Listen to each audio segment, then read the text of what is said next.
시황맨의 주식 이야기 11월 3일 방송 시작하겠습니다. 오늘 시장이 되게 많이 올라갔습니다. 코스피도 2340포인트 정도까지 회복이 됐고, 코스닥 같은 경우는 2%가량 이제 급등을 하면서 이제 마감이 됐는데, 장 초반 이후에 이제 시장을 끌어올릴 수 있는 이슈들이 계속 제기가 됐어요. 우선 이제 경기하고 기업들의 실적 기대감, 이게 이제 초반에 시장을 상승 출발할 수 있게 만들었죠. 근데 이때까지만 해도 뭐 이렇게 크게 올라갔던 건 아닌데, 어쨌든 중국, 미국, 유럽, 제조업 지수가 모두 예상치를 상회했잖아요. 우리나라 이제 주말에 나왔던 수출 지표도 좋았고, 그리고 이제 미국의 뭐 신규 주문이라든가 이런 거를 좀 토대로 보면 우리나라가 앞으로 수출이 잘 될까 이걸 가늠해 볼 수 있는데, 그런 데이터들도 굉장히 잘 나왔거든요. 그래서 코로나가 확산되고 있음에도 불구하고, 그러니까 지표 회복이 되고 있기 때문에 이렇게 되면 이후에도 또 설령 이번 뭐 봉쇄가 악화된다 하더라도 경기 부양책이라는 카드를 써서 또 회복시킬 수 있을 거다. 그러니까 이런 어떤 자신감, 그리고 이제 경기에 대한 어떤 회복시키는 매뉴얼을 확실하게 갖춘 거 아닌가?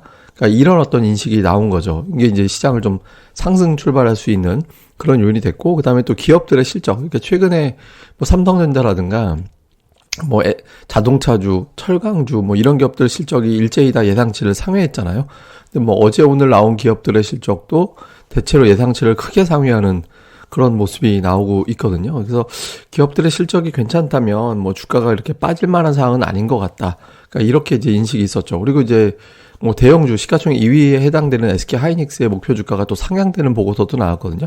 그러니까 내년도 이제 영업이익이 2018년도 이후에 최고치를 경신할 거다. 그러니까 뭐 영업이익 연간 한 8조 원 이상, 그러니까 분기당 2조 원 이상의 영업이익이 나올 거다라고 전망하는 건데, 어쨌든 이런 분석 나오면서 실적에 대해서는 더 긍정적으로 평가하는 그런 어떤 내용들이 있었거든요. 그러니까 대형주들에 대해서 긍정적으로 바라볼 수 있는 내용들이 이제 전해지면서 이제 상승하고, 그게 이제 출발을 더 이제 출발했던 지점보다 조금 더 올라갈 수 있는 그런 상황을 만들어줬죠. 여기에다가 오늘 이거는 별로 보도가 안 됐던데, 그 블랙록에서 뭐 세계적인 자산운용사잖아요.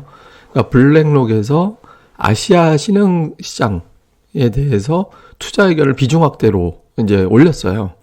그러니까 이유가 뭐냐면 코로나 관리가 굉장히 잘 돼 있다. 유럽이라든가 이런 데에 비해서 잘 돼 있어서 유럽 이런 쪽은 이제 오히려 투자 의견을 하향해야 되는데, 아시아 쪽에 해당되는 국가는 일본 빼고, 일본의 엔화 문제 때문에 좀 고전할 것 같다라고 해서 일본을 좀 제외했고요. 그러니까 아시아 주요 국가들, 특히 신흥 국가들은 투자 의견을 상향한다. 그러니까 이런 이야기를 했습니다. 그러면서 이제 뭐 어떤 얘기냐면, 뭐 현재로서는 이제 바이든이 이길 걸로 자기네들은 예측을 하고 있는데, 바이든 당선을 전제로 봤더니 이제 재정 지출이 확대될 것이고, 그다음에 외교가 좀 이전보다는 안정을 보일 거다. 그러니까 미중 무역 갈등 얘기하는 걸 겁니다, 아마. 그다음에 돈을 많이 푸니까 이제 약달러가 될 거고, 저금리 기조는 상당 기간 유지될 건데, 이런 어떤 시스템이 돌아간다라면 대체로 신흥시장에 유리한 환경이 만들어질 거다.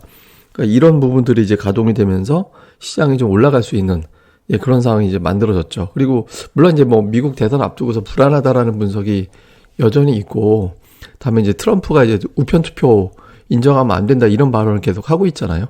그러니까 뭐 현장 투표에서 앞서면은 이제 자기가 이제 이겼는데 부정 투표로 진 거다, 이런 식으로 이제 시비 걸기 위해서 이제 정당성을 확보하기 위해서 이제 명분을 쌓아가고 있는 걸로 보여지긴 하거든요. 근데 이런 이제 논란이 개장 전에 알려지긴 했습니다만은, 오히려 2016년도 때 보면 대선 때 당일날 이제 미증시는 바로 그때부터 올라가 버렸고, 다음에 이제 우리나라 같은 경우는 이제 그날 직전에 이제 빠지고 선거 끝난 다음에 이제 바로 하락했던 거 그대로 만회가 되고, 이제 이런 형태를 보였었잖아요. 그러니까 불확실성이 이제 해소되는 구간으로 가는 거 아닌가? 그러니까 이런 생각을 하는 투자자들도 있었던 거죠. 그러니까 트럼프가 어떤 변수를 만들 수도 있겠다. 그러니까 그렇게 걱정하는 투자자들도 있고, 어떤 이제 한쪽 부류는 이제 그렇게 될 거고, 또 한쪽 부류에서는 이제 그게 아니다. 이제 그때 당시에도 굉장히 불안정해 보였지만, 누가 되든 어쨌든 당선자가 나오면, 사실 당선자가 곧바로 나올지는 모르겠습니다만은 어쨌든 그러면 불확실성이 제거가 되는 거다. 그러니까 이렇게 이제 보면서 매수가 유입된 거죠. 그리고 뭐 코로나 확산 같은 경우도 뭐 국내 확진자는 줄어들었고, 좀 최근 피크보다. 다음에 이제 백신 이슈가 계속 제기가 되고 있잖아요. 특히 오늘 뭐 SK에서 아스트라제네카에서 만든 백신을 내년도 1월부터 국내에서 생산할 거다. 이런 어떤 내용들이 또 보도가 됐거든요. 그러니까 이제 백신 효과 기대감이 나오면서 또 이제 코로나 이슈도 어느 정도 상쇄시켜주는 그런 역할이 됐고, 그러니까 이제 악재들이 있었지만 이거를 각각 상쇄시켜줄 수 있는 데이터라든가 이제 뉴스들이 나온 거예요. 그래서 이렇게 되면서 이제 악재 쪽보다는 앞서 말씀드렸던 대로 경제 지표라든가 다음에 이제 그 이후에 어떤 풀릴 유동성 이런 것들이 주로 이제 작용이 되면서 밀고 올라갔죠. 근데 오후 들어서 좀 대선 긴장감이 불면서 상승폭이 좀 축소되기도 했었는데, 이때 이제 어떤 뉴스가 나왔었냐면 양쪽 후보가 전부 다 뭐 법적 대응 준비하고 있다. 특히 이제 트럼프는 선거일이 지나서 3일이 지난 다음에 선거를 딱 끝나고 이제 우편 투표니까 이제 지역별로는 좀 늦게 도착하는 것도 있을 거잖아요. 그러니까 3일 지나서 도착하는 우편 투표의 경우에는 이거는 부정행위로 봐야 된다. 그러니까 이렇게 주장을 했어요. 그래서 이 표를 만약에 인정하는 이제 결정이 나온다면 거리에 폭력 사태가 발생할 수도 있다. 이런 어떤 경고를 날렸거든요. 그러니까 이제 이 소식이 전해지면서 좀 이제 시장이 트럼프가 진짜 뭔 짓을 하려나 뭐 이런 어떤 걱정을 하게 됐고, 또 바이든 측은 또 신경전을 벌였죠. 뭐 어떤 시나리오에서도 트럼프가 이길 일은 없다. 또 이렇게 이제 응수를 했거든요. 그러니까 신경전이 좀 극에 달하고, 특히 이제 트럼프가 이제 우편 투표에 대해서 이제 부정적인 어떤 언급을 했다라는 점이 나오면서 좀 밀리는 그런 모습이 나왔습니다. 그런데 이제 이미 뭐 또 개표가 된 지역도 있었거든요. 그러니까 뉴햄프셔주 일부 지역에서 이제 개표가 진행이 됐는데 거기서 이제 바이든이 이겼다라는 보도가 또 나왔어요. 그래서 이런 보도가 좀 나오면서 이제 이런 어떤 신경전으로 조금 밀렸던 것들이 다시 뒤집어지는 그런 흐름이 좀 나왔습니다. 그리고 오늘 수급이 되게 괜찮았죠. 지난주에 개인이 하루에 1조 5천억 매수하는 날이 있었는데 오늘은 개인들이 제법 매도를 했잖아요. 그리고 이제 외국인 기관이 동시에 매수를 하는 그런 움직임이 나왔고, 그러니까 매수 규모도 제법 어제에 비해서는 좀 제법 확대가 됐고 순매수 규모도 제법 됐거든요. 이렇게 이제 매수가 좀 들어오면서 올라온 데다가 또 이제 외국인들이 매수하는 업종도 물론 이제 광범위하게 매수한 건 아닙니다. 그러니까 오늘 순매수한 업종이 더 많긴 하지만 좀 매수가 이건 제법 샀네라고 싶은 거는 뭐냐면 화학, 그다음에 전기전자, 그리고 의약품 여기에 집중이 돼 있었고, 기관 같은 경우도 비슷하게 업종을 매수했는데 여기에다가 이제 금융 이쪽을 매수했습니다. 그리고 반면에 이제 서비스는 뭐 게임이라든가 이제 뭐 인터넷주 이런 것들이 이제 서비스에 들어가는데 여기는 제법 팔았죠. 그러니까 오늘 자동차하고 게임주, 인터넷주 팔아서 화학, 의약품, 전기전자를 산 거예요.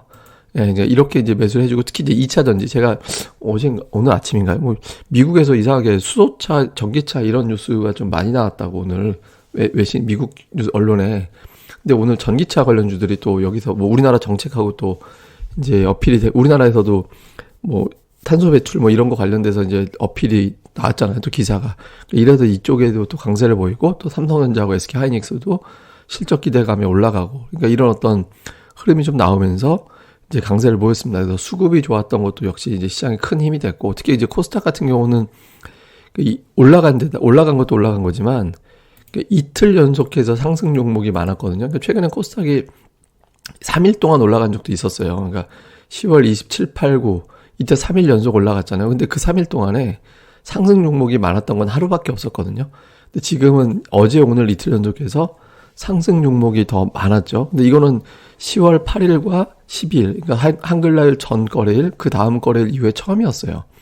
이틀 연속 상승 종목이 많았던 거는. 그러니까 그 뒤로 10월 12일 이후에는 상승 종목이 이틀 연속 많았던 적이 없었거든요. 그러니까 이제 요 흐름이 나오면서 시장이 이제 조금 자신감을 확보했다라는 게 보여졌고, 특히 이제 6일 중에서 5일 올랐거든요. 코스닥이. 이거는 뭐냐면 가격 부담을 좀 덜어내고 그 조정이 나오면서 이제 신용 부담을 좀 털어냈기 때문에 이에 따른 어떤 효과가 좀 나오는 것 같다. 그러니까 이제 종목들이 부담이 없으니까 밀고 올라가고 끝까지 그 추세를 좀 유지할 수 있었던 뭐 그런 흐름이 좀 나왔던 것 같다. 이제 이렇게 보면 될 것 같습니다. 그리고 이제 또 코스닥은 오늘 양도세 기준 10억 원으로 유지한다라고 보도가 나왔잖아요. 오후장에 이제 요거 또 나오면서 이제 시장이 또 더 밀고 올라가는데, 이것 때문에 이제 경제부총리가 사퇴를 한다라고 했다가 또 말았다가 뭐 이렇게 됐죠. 사실 저는 이제 지지난주에 10억 원으로 굳어지는 것 같다라는 식의 어떤 내용들을 본 적은 있었거든요. 근데 이제 하도 언론에서 막 뭐 아슬아슬하게 얘기를 하길래 이게 안 되는 건가 막 그렇게 했었는데, 저는 하여튼 10억 원으로 이미 뭐 된 것 같다 이런 식의 어떤 이야기는 좀 여기도 이제 들었긴 했었는데, 뭐, 워낙, 뭐, 이게, 뭐, 그냥 이야기라는 일뿐이지, 뭐, 확정된 건 아니었으니까.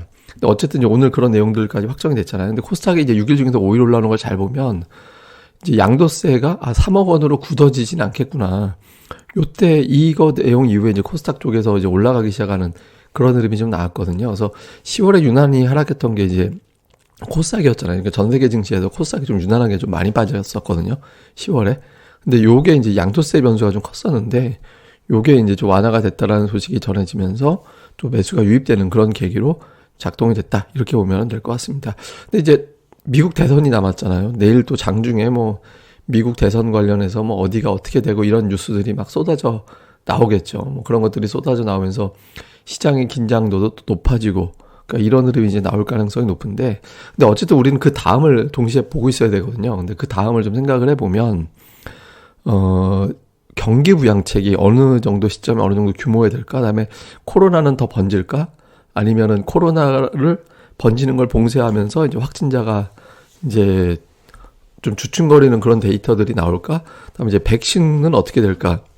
이런 변수로 관심 사안이 넘어가게 될 가능성이 높거든요. 그리고 특히 이제 유럽이 이제 봉쇄를 시작을 했잖아요. 그러니까 다음 주 이후에 이제 확산이 좀 주춤거리는 데이터가 나온다면 시장은 그것 때문에 또 상승 모멘텀을 확보할 수 있거든요. 그러니까 어쨌든 다음 주 정도까지는 이렇게 좀 편안하게 계속 쭉쭉 오른다라는 느낌보다는 불안정하게 밀렸다가 또 올라갔다가 이게 좀 패턴으로 반복될 가능성이 있거든요. 근데 이제 어쨌든 내년도 경기, 기업들에 대한 실적 전망 이런 것들이 그렇게 나쁘지 않기 때문에, 그리고 이제 최근에 보면 소재 쪽, 철강화학, 자동차, 오늘 뭐 자동차들이 그렇게 썩 좋은 편은 아니었습니다만 이제 이런 종목군들, 그리고 예, 기존 주주들의 흐름은 그렇게 이제 나빠 보이진 않거든요. 그래서 실적주가 되는 종목군들, 최근에 수급이 뒷받침되는 종목군들, 그러니까 이런 종목들을 중심으로 꾸준하게 어떤 관심도를 유지하는 게 좋겠다. 특히 이제 코스닥 같은 경우는 제가 계속 말씀드리지만 신용 잔고가 줄어들어 있는 종목군들을 좀 잘 보셔야 되거든요. 그러니까 신용이 뭐 이게 종목들별로 조금씩 달라요. 다른데 어떤 거는 이 정도면 부담을 좀 상당히 덜어냈겠구나 싶을 정도로 좀 줄어든 종목들도 있고, 또 어떤 거는 이제 오히려 확 증가되는 그런 어떤 종목군들도 좀 있거든요. 그러니까 여기서 이제 신용 잔고율이 좀 크게 떨어져 있는 종목군들, 그러니까 이런 종목군들의 이제 관심도를 좀 높여나가는 게 좋겠습니다. 그러니까 어쨌든 오늘 뭐 양도세, 다음에 이제 블랙록에서의 어떤 그 이머징 시장 비중 확대, 이제 투자 의견 이제 달라진 거, 다음에 이제 뭐 기업들에 대한 실적 경제 지표 이런 것들이 이제 대부분 좀 만만치 않은 악재나 변동성 요인이 좀 있었는데 골라 이제 덮었던 하루였던 것 같습니다. 근데 뭐 내일 또 변동성도 뭐 엄청날 거예요. 그래서 이제 내일은 또 오늘보다 이제 내일이 제일 중요하죠. 이번 주 최대 하이라이트가 이제 내일이 될 거니까 내일 또 우리가 차분하게 뭐 시장 지수 돌아가는 것도 중요하지만 이제 업종 싸움이 어떻게 되는지도 되게 중요하거든요. 그래서 그런 내용들도 중점적으로 체크해 보도록 하겠습니다. 예, 그럼 감사합니다. 저는 또 다음에 뵙겠습니다.